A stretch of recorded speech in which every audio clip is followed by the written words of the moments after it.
우리나라에서 이러한 친일 매국노에 대한 이야기가 다시 나오게 된 좀 계기가 있었어요. 그 계기는 뭐냐면 1990년에 무슨 일이 있었냐면 조상 땅 찾아주기 사업이라는 게 있었습니다. 그 일제강점기 때 그리고 전쟁 이후로 남북이 갈라지고 이렇게 어지러운 상황 속에서 토지에 대한 토지 대장이나 이런 것도 많이 없어지고 조상 땅에 대해서 없어지는 그런 소유가 없는 땅들이 많이 남아 있었기 때문에 이러한 조상 땅을 찾아주겠다라고 하는 사업이 있었어요. 아주 좋은 사업이잖아요. 근데 이때 예상하지 못한 일이 일어나는 거예요. 뭐야?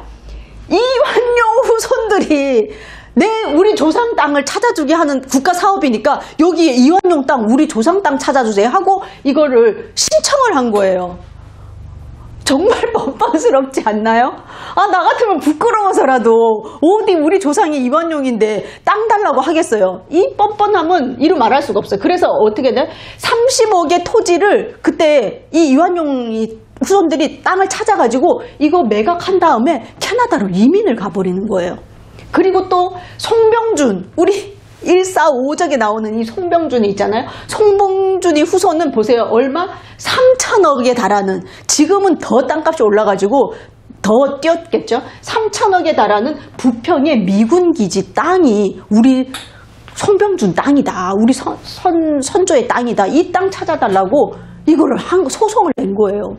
이래가지고 이게 좋은 우리나라의 이거 사업에 이런 사람들이 후손들이 땅 찾기 해갖고 찾아갔다라는 게 뉴스에 나오면서 전 국민의 분노를 자아내게 된 것입니다. 그러면서 야 이거 놔두면 안 되겠네.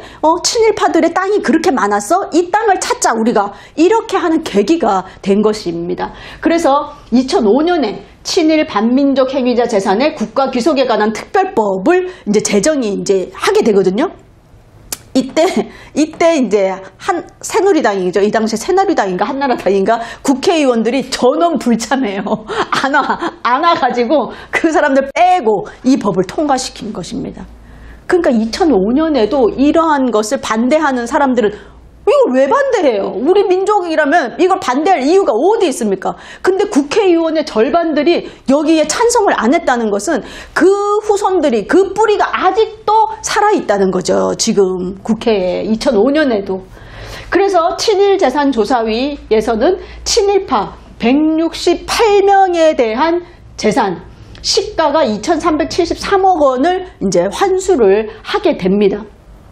그래가지고 이 당시에 헌법재판소에서는 우리나라의 그동안의 헌법재판소에서 한 판결 중에 제일 잘한 판결이 뭐냐 해서 탑 10을 뽑아요. 근데 그 1위가 뭔 줄 아세요? 헌재 주요 결정 10선의 1위가 바로 이 반민족 행위자 재산을 환수하는 것이 위헌이 아니다라고 한 것이 전 국민들이 뽑은 1위로 선정이 될 만큼 우리 국민들에게는 이런 바로잡는, 이런 배신한 사람들에 대한 응징, 이러한 것들을 찬성하는 우리 국민들이 있다는 것입니다. 그런데 이 재산을 다 찾았느냐? 못 찾았어요. 이 책에 나온 바에 의하면 제가 지금 강의하는 것이 바로 이 친일과 망각이라고 하는 이 책의 자료가 자세하게 나와 있는데요. 이 자료에 의하면 일제강점기 때 친일파 소유의 토지를 추정을 해봤을 때 바로 4억 3천만 제곱미터에 달하는 우리나라의 대부분의 땅을 이 친일파들이 가지고 있었다는 거예요. 그런데 이 중에서 친일재산조사위의 조사 대상 토지가 이만큼이에요. 2,181만 제곱미터 밖에 안 됩니다. 4억 3천만인데 이 중에 요만큼 2천만 밖에 안 돼. 근데 이 재산 조사를 했는데 이 중에서 국가가 귀속한 토지는 또 그 중에 또 이만큼이에요. 얼마? 1,300만 제곱미터 밖에 귀속하지 못했어요. 또 이 중에서 귀속된 뒤에 매각은 얼마나 했냐? 135만 제곱미터 밖에 안 돼서 이만한 토지에서 보이지도 않습니다. 지금 보이지도 않아요. 왜냐? 대부분의 친일파 후손들이 이 땅을 다 팔아먹었어.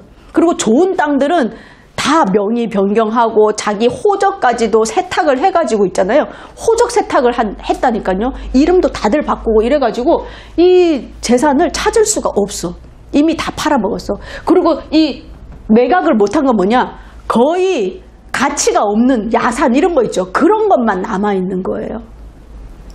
하긴 뭐 해방된 지 70년이 지났는데 이게 남아있겠습니까? 이렇게 조금밖에 안 했다는 거예요. 자, 이런 어처구니 없는 그런 일들이 있는 것입니다.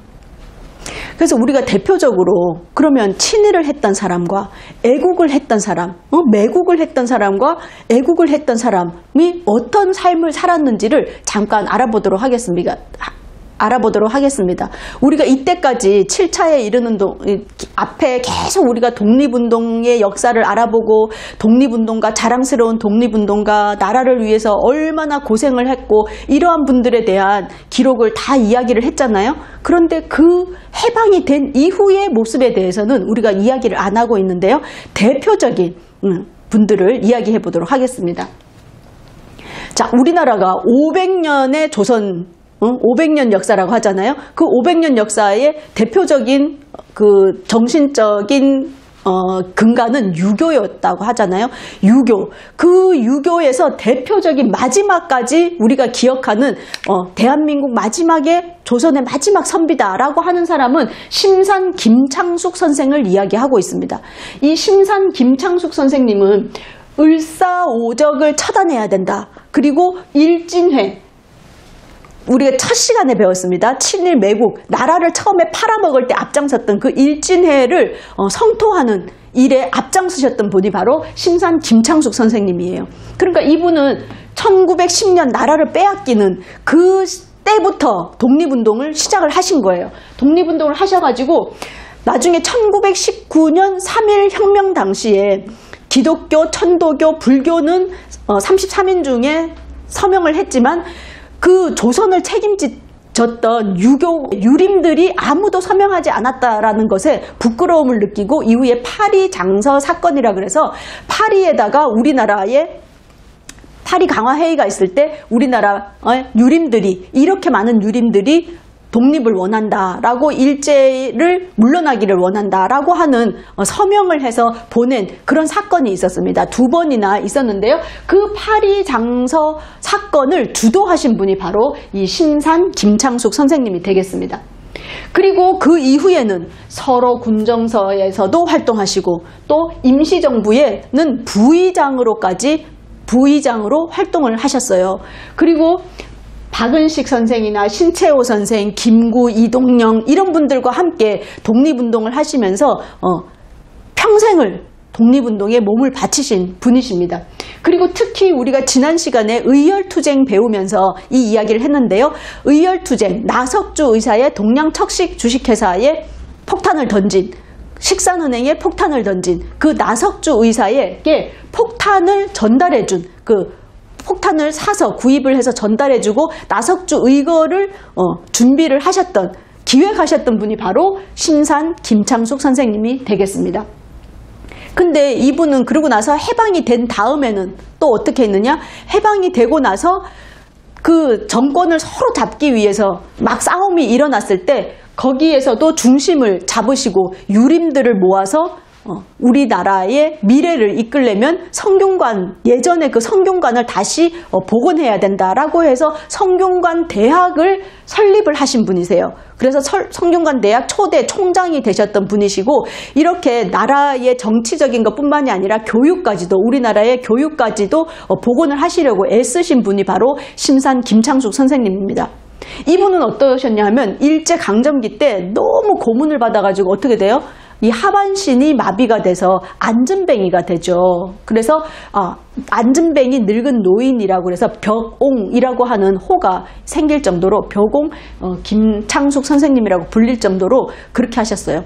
근데 그 모진 고문에도 그리고 자기 아들도 이 선생님의 아들인 첫째 아들 장남도 군자금을 모집하고 하다가 체포가 돼서 고문을 받아가지고 돌아가시거든요. 아들의 고문도 그 고통, 자신의 그 고문의 고통을 알기 때문에 아들이 얼마만큼 고통을 겪었을지를 알면서도 끝까지 독립운동을 지조 있게 해나가신, 그리고 절대 감옥에서 변호사를 대지 말라고 합니다. 내가 변호할 일이 뭐가 있냐. 나는 떳떳하게 내 나라를 찾기 위해서 독립운동한 것뿐이기 때문에 나를 구차하게 변호할 필요가 없다라고 이야기하셨고, 이분은 또 한학자 그 유림이셨기 때문에 그 재판정에서 일제에 대항해가지고 스스로 그 정당성을 이야기하다 보니까 일본 사람들도 감화를 받아가지고 선생으로 모실 정도로 그런 분이셨거든요. 이분은 큰아들이 19살의 어린 나이에 고문으로 사망을 하시게 되고요. 둘째 아들은 또 뭐냐, 독립운동 중에 31살에 준경 임시정부로 가는 길에 일제에 잡혀서 또 사망하시게 됩니다. 그런데 이분의 부인 손은교 여사라고 있어요. 이 손은교 여사가 바로 이분이신데요. 시아버지를 이제 끝까지 부양을 하시게 되죠. 그리고 이제 돌아가신 다음에, 김창수 선생님이 돌아가신 다음에 빈 집을 홀로 지키셨던 그런 분이십니다. 그러니까 이 결혼은 했지만 독립운동하는 남편을 항상 조마조마하게, 그 신혼의 단꿈 이런 것도 거의 없이, 그러다가 31살에 돌아가시니까 어떻게 해요? 끝까지 이제 수절을 하시게 되잖아요. 그러니까 이 심산 김창수 선생이 그 당시에 며느리에게 너가 그 외롭고 이 가슴 아픈 사연을 가지고 혼자 산다고 하고 이 시아버지를 모시는 너를 내가 뭐라고 위로할 바가 없다라고 하면서 담배를 가르쳐줬다고 합니다. 그 유학자였지만 아주 고리타분한 그런 분은 아니셨어요. 그렇게 하면서 둘째 며느리의 간호를 받으셨던 그런 분이세요. 그런데 셋째 아들 김형기는 뭐예요? 이 당시에 독립운동하고 쫓겨다니고 감옥에 갇히고 이러다 보니까 그 후손들이 제대로 공부를 할 수 있겠습니까? 그러니까 공부를 못 하시게 되면서 자동차 운전을 하거나 이런 막노동을 하거나 이러시면서 아버지를 또 부양을 하는, 그래서 마지막에 결국에는 이 김창숙 선생님은 해방이 된 다음에 아까 앞에서 보셨듯이 이승만 정권이 이 친일 매국 세력을 옹호하다 보니까 가장 독립운동하시고 그 당시에 유림들의 세력에 높은 세력을 가진 이 심산 김창숙 선생님을 내쫓게 되는 겁니다. 특히 이 심산 김창숙 선생님은 우리가 김용관에 가면 이분의 이야기를 또 하게 되는데요. 김구 선생님이 암살이 되자 김창숙 선생님은 뭐를 만들었느냐? 같이 독립운동하던 동지였잖아요. 김구 암살 뒤에는 누가 있는가? 그 배후를 알아내자라고 해서 백범 김구 암살 그 배후를 알아내는 위원회를 만드셔서 그 위원장으로 활동을 하신 분이십니다. 그리고 또 김구 선생님이 효창원이라 그래가지고 지금 효창공원 있잖아요. 거기에 독립운동가들을 모신 그런 묘역을 만들어 놨는데 이승만은 어떻게 해요? 그 독립운동가들이 모여 있는 그곳이 눈에 가신 거야. 그러면서 그 앞에다가 운동장을 만들잖아요. 그런 일들을 하실 때 온몸으로 가서 그 공사를 막아내신 그런 분이 바로 이 심산 김창숙 선생님이 되겠습니다. 그래서 원래는 그 효창공원에 있는 묘를 독립운동가들이 묘를 다 파내려고 했어요. 근데 그걸 못하게 하신 분이 심산 김창숙 선생님이 되겠습니다. 그리고 나서 이제 4.19가 일어나서 이승만이 물러나게 되잖아요. 그때 이 김창숙 선생님은 이제 나라의 정기를 바로 세울 수 있겠다라고 기대했는데 바로 누가 들어오나요? 박정희 군사 정권이 들어오게 되잖아요. 그랬을 때 이 사진이 아주 상징적인 사진입니다. 심산 김창숙 선생님이 이제 여관을 성균관대 총장으로 계셨잖아요. 근데 그 성균관을 친일 세력이었던 이명세가 그 유림을 뺏어가게 되거든요. 그러면서 심산 김창숙 선생님이 그 유림에서 쫓겨나고 성균관 대학교에서도 쫓겨나게 됩니다. 그래서 여관을 전전하시면서 이 아들이 운전해와서 벌어온 그 돈으로 여관방을 전전하게 되세요.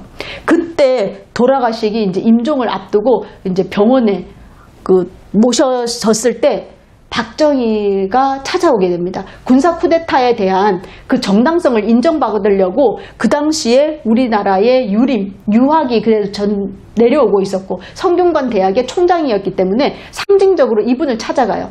심산 김창숙 선생님이 어떻게 했느냐? 등을 탁 돌려버리죠. 왜? 나는 내가 평생 독립운동한 나로서 만주 군관학교 출신의 일본의 그 군인을 내가 만날 수 없다라고 해서 등을 탁 돌려버립니다. 아주 상징적인 사진이 되는 거죠. 그랬던 분이세요. 그리고는 이제 그 이후에 돌아가시게 되는데요. 이 심산 김창숙 선생님과 그 며느리 손은교 선생님에 대한 그런 뮤지컬도 이제 그 임시정부 수립기념 100주년 해서 2019년에 이런 뮤지컬도 했는데 이 뮤지컬 보러 간 사람 누가 있어? 없죠. 잘 모르죠. 이분에 대해서 아는 사람 잘 없습니다. 이렇게 독립운동 하신 분의 대표적인 우리나라의 독립운동가가 그 후손들이 얼마나 어려움을 겪었는지를 알 수가 있어요.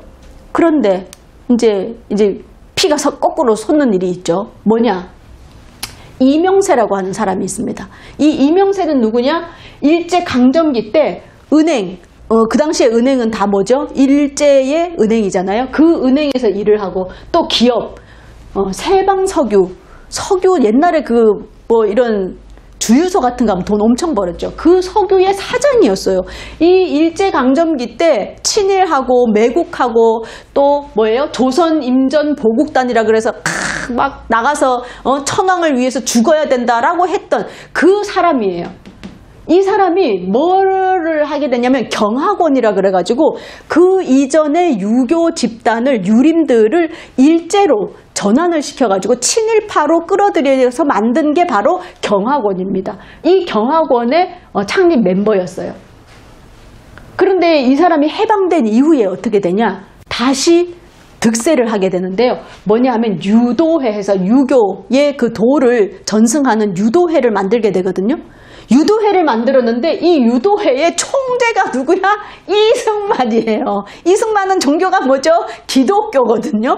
이승만이 우리나라 와가지고 대통령 돼가지고 첫 국회 그 회의할 때 뭐로 했습니까? 주님께 기도로 시작하겠습니다. 이렇게 한 사람이거든요. 그 기독교인이 왜 유도회 총재에 앉히겠어요? 그리고 부총재가 누구야? 이기붕이야, 이기붕.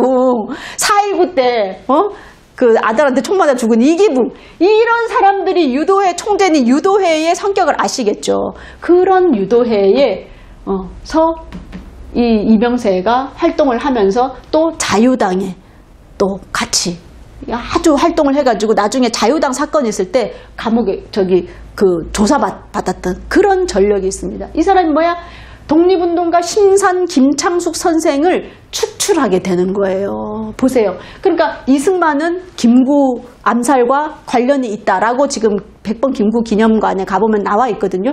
그러니까 이 김구 암살에 대한 배우가 누군지를 찾아내던 사람, 그리고 이승만이 독립운동가의 그 묘를 효창원의 묘를 파내려고 했던 거를 온몸으로 막은 사람, 그리고 독립운동 하셨던 분, 이분을 쫓아내고 올라간 사람이 이명세예요. 그러니까 우리나라 유림의 그 유교의 맥을 독립운동가에서 친일파로 딱 바꿔치기 한 사람이거든요. 이 사람을 세운 거예요. 근데 이 이명세의 손녀 딸이 누구야? 이인호예요. 아까 앞에 친일, 매국행위의 친일파 청산을 이야기하는 사람은 빨갱이다라고 했던 사람이 이인호야. 자, 이분이거든요. 이 사진이 참 보여주는 대표적인 사진이 뭐냐? 이 사람은 이인호, 바로 이명세, 친일했고 우리나라 유림을 친일로 만들었던 그 사람의 손녀. 이 사람은 누구예요? 아까 박정희, 만주 군관학교에 내가 일본에 충성하고 싶습니다. 피내가지고 이렇게 해가지고 들어가서 독립군 때려잡는 만주 군관학교에 들어갔던 사람의 딸. 이 사람 누구야? 백선엽. 백선엽 누구예요? 바로 박정희하고 같이 그 군관학교 동기잖아요. 동기. 그렇게 했던 사람 셋이 지금 청와대에 앉아가지고 이 오찬 회동을 하는 이 사진이 말하는 바가 무엇이겠습니까? 우리나라를, 이 대한민국을 건국했을 때 우리 헌법의 전문에 뭐가 나와요? 우리 대한민국은 뭐예요? 3.1운동의 그 정신, 4.19의 정신을 이어받았다라고 건국 그 헌법에 나와 있는데 그 서문에 나와 있는 3.1 혁명을 싫어했던 사람이죠. 반대했던 사람들. 그 사람들의 후손이 청와대를 대한민국의 정권의 핵심을 가지고 있던 그 역사가 왔다는 겁니다. 친일파의 귀환이죠. 친일파의 귀환. 이 이인호라는 사람은 어떠냐? 서울대 사학과를 나왔어요. 서울대 사학과 다니다가 어디로 가냐? 유학을 갑니다. 미국의 웰슬리 대. 이 웰슬리 대학은 뭐냐면 미국의 유명한 여자 대학교인데요. 그 힐러리 대통령 후보였죠. 미국의 힐러리가 나온 대학입니다. 그리고 하버드대를 졸업해요. 이 당시에 우리나라 사람들 중에 대학 다닌 사람이 몇 프로나 되겠어요. 그 중에서 미국까지 유학을 갔어. 그래가지고 지금도 이런 미국의 대학은 등록금 엄청 비싼 거 아시죠? 이 당시에는 우리나라가 50년대 이제 막 그 전쟁을 끝나고 다 못 살 때인데 이렇게 가서 유학을 하고 왔습니다. 그러다 보니 우리나라에 이렇게 유학을 갔다 온 사람이 아주 그 수가 적기 때문에 이 사람은 바로 뭐를 될 수가 있었냐? 서울대학교의 교수가 될 수 있었다는 거죠. 그래서 서울대학교, 고려대학교, 카이스트 교수를 쫙 두루 거칩니다. 그러니까 우리나라의 그 인재를 양성하는 대표적인 대학교에 다 교수가 되었고요. 또 국사편찬위원회의 위원이 돼요. 국사편찬위원회. 우리나라의 역사를 쓰는데 위원이 됐고 러시아 대사, KBS 이사장을 했습니다. 물론 이 사람들이 공부하고 와가지고 이런 자리에 올라갈 수 있어요. 근데 문제는 뭐냐? 이 사람들이 발언을 하는 내용이 예를 들어서 우리 조부가 이런 경력이 있다. 그거에 대해 반성한다. 라고 이야기하고 이런 직책을 맡았으면 아무 문제가 없는 거예요. 우리나라 연좌제가 있는 것도 아니고. 그런데 아까도 보셨지만 뭐예요? 그런 친일파를 옹호하고 오히려 우리나라 근대화를 이루는데 일제강점기가 도움이 됐다라는 이야기를 하는 사람들이 이 우리나라의 지도층에 올라가 있다는 겁니다. 그 외에도 이 이인호뿐만이 아니라 이명세의 손자가 있는데 그 손자와 그 후손들 그리고 사위들 인맥들을 보면 다 대기업의 부회장 그리고 대학 총장, 지방의 대학하고 두 명이나 대학 총장, 부총장, 또 대법관, 그리고 우리나라 방통위 이런 데에 이명세의 후손들이 다 포진해 있습니다.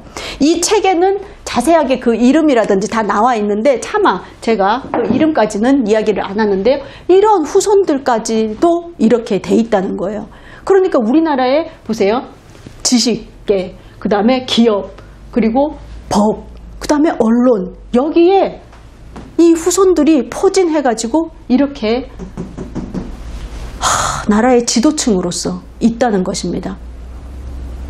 이러한 문제들을 우리가 알아야 된다는 거죠. 자, 그렇다면 아까 반민특위 없어졌던 반민특위 위원장 김상덕 이분의 또 삶이 또 얼마나 기구한지 1892년 1956년인데요. 이분은 경신학교라 그래가지고 어렸을 때부터 학교에 다니면서 공부를 했어요. 그러다가 집안이 또 가난했지만 그 지역에서 이 학교에서 아주 똑똑하다 그래가지고 학교에서 유학을 보내줍니다. 그래서 일본 와세다대를 유학을 하는 도중에 28 독립선언, 우리 1919년 3.1 혁명이 일어나기 이전에 28 독립선언이 동경에서 먼저 유학생들 중심으로 일어나게 됐잖아요. 이때 앞장서서 주도를 하셨습니다. 그러고는 바로 중국으로 망명을 해서 독립운동을 하시게 되죠. 그래서 임시정부 국무위원을 하시고 또 이렇게 독립운동을 평생 그 35년 동안 계속 독립운동을 하시게 되는데 이 독립운동 과정에서 부인이 병에 걸려서 죽어요. 치료도 하지 못하고. 그리고 자녀 셋이 있었는데 막내 딸이 9살, 7살, 3살의 그 자녀가 있었는데 이 자녀들을 돌보지 못하고 독립운동하고 피신 다니고 이러다 보니까 이 셋은 제대로 보살핌을 받지 못했다고 합니다. 근데 아버지가 이 아들인 김정육 선생님의 인터뷰 내용에 의하면 아버지가 안 계시고 어머니도 돌아가시고 이랬기 때문에 집에 있으면 보름때 그 달이 밝잖아요. 그 달빛 아래에 아버지가 살금살금 와서 밥을 해주고 먹을 거를 챙겨주고는 가셨다고 해요. 그러면 그 먹을 거는 한 일주일이면 다 먹게 되고 또 상하게 되고, 여름에는 또 중국이 또 더운 그 지역이었기 때문에 금방 상하고 이러면 또 거의 거지처럼 지냈다고 합니다. 그러다가 결국 막내딸이 영양실조로 사망을 하게 돼요. 그래서 사망을 하자 어쩔 수 없이 남은 자녀 둘을 중국의 고아원에 보내게 되는 이런 안타까운 일이 있었어요. 그러면서 이렇게 고생을 하다 보니까 보세요. 앞에 이 친일파들은 이렇게 돈이 많으니 이 돈으로 자녀들을 공부시키고 또 그 자녀들이 그 이후에 이 재산으로 공부를 해가지고 외국에 유학까지 갔다 와서 우리나라의 이런 지도급에 앉게 되는, 그거와 반대로 독립운동하던 후손들은 이렇게 중국의 고아원에 맡겨지면서 이런 상황이니 어떻게 공부를 했겠습니까? 그건 이제 해방이 되자마자 경신중학교, 이 경신학교의 모교의 교장 선생님이 되세요. 교장으로 활동하면서도 재헌 국회의원으로 당선이 되어서 입법 활동을 하시게 되고 우리나라 헌법의 기초위원으로까지 이렇게 활동을 하셨어요. 그러고는 반민족행위 특별조사위원회의 위원장이 되시게 되는데 이때부터 암살의 위험에 이제 놓이게 그렇게 되는 거죠. 그러다가 나중에 6.25 전쟁이 일어나고는 납북이 되게 됩니다. 북한에. 그러시면서 이후로는 남은 가족들은 어떻게 되냐? 자손들은 가뜩이나 살기 힘든데 어떻게 돼요? 연좌제에 묶여가지고 평생 직장을 구할 수가 없었다고 해요. 못 들어가는 거예요, 회사에. 아버지 때문에. 그러고는 이분이 대학교까지 그 주변의 독립운동가들이 도와줘서 대학을 입학까지는 했는데 도저히 먹고 살 그 돈도 없어가지고 대학을 중퇴하게 됩니다. 근데 이 대학 중퇴가요, 독립운동가 후손들 중에는 거의 학벌이 엄청 높은 거예요. 그렇게 돼서 하시는데 지금 보면 여기에 김구 선생님 계시고요. 이분이 바로 김상덕 위원장님이십니다. 그러니까 평생 독립운동 같이 하셨던 분들이신데 암살되잖아. 이분들 암살되고 이분은 납북되시고 암살 기도에 얽히고, 그리고 지금 이 아들인 김정육 이 선생님은 의정부의 24평짜리 아파트에 살고 계시거든요. 그러다 보니까 이 28 독립선언서를 병풍으로 만들어놨는데 이 병풍을 펼칠 장소가 없는 거예요. 그렇게 작은 아파트에 살고 있습니다. 이 후손들 얼마나 떵떵거리고 지금 사는지 아세요? 이런 기가 막힌 일이 이어지고 있는 상황입니다. 지난번에 말씀드렸지만 국가에서 공인한 친일파가 1006명이라 그랬잖아요. 그 친일파 1006명의 후손들을 찾는 과정을 거쳤습니다. 그래서 그 중에서 1177명에 대한 조사를 했거든요. 그랬을 때 그 중에서 가장 많은 직업군이 누구가 있었나 하고 봤더니 첫 번째가 기업인이었습니다. 32%에 해당되는 376명이 기업인으로 활동을 하고 있었고요. 그 다음 직종으로는 교수가 191명으로 두 번째로 많았습니다. 특히 그 중에서 서울대 교수가 몇 명? 36명이나 친일파의 후손들이었던 것입니다.